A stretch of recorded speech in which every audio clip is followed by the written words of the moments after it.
C'est la première allocution solennelle de Donald Trump à la nation américaine depuis le début de la guerre, avec la promesse d'une annonce importante.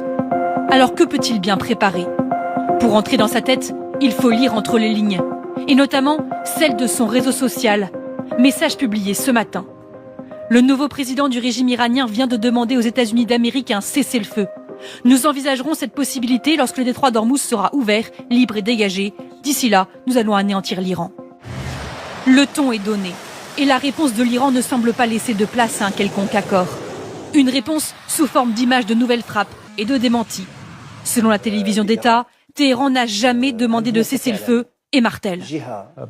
Il n'y a absolument aucune confiance dans le fait que des négociations avec les États-Unis puissent aboutir. La confiance est à zéro.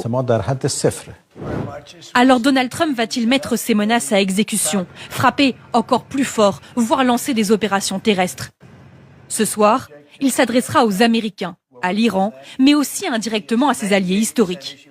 Et à en croire une interview dans un journal britannique, il pourrait bien renverser la table de l'OTAN. Car ces derniers jours, l'administration Trump est de plus en plus critique envers l'Alliance. L'accuse de ne pas l'avoir soutenue, de n'avoir rien fait pour gérer la situation dans le détroit d'Ormuz. Quand on a besoin et qu'on leur demande si on peut utiliser leur base militaire, leur réponse est non. Alors pourquoi est-on dans l'OTAN?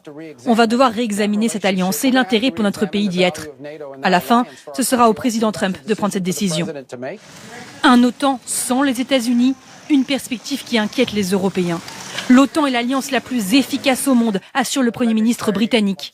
Tous vont écouter avec attention le discours de ce soir. Au plus bas dans les sondages, Donald Trump sait que cette allocution est cruciale. Il veut avant tout vanter sa guerre, convaincre l'opinion américaine qu'il ne s'est pas enfoncé dans un bourbier en attaquant l'Iran.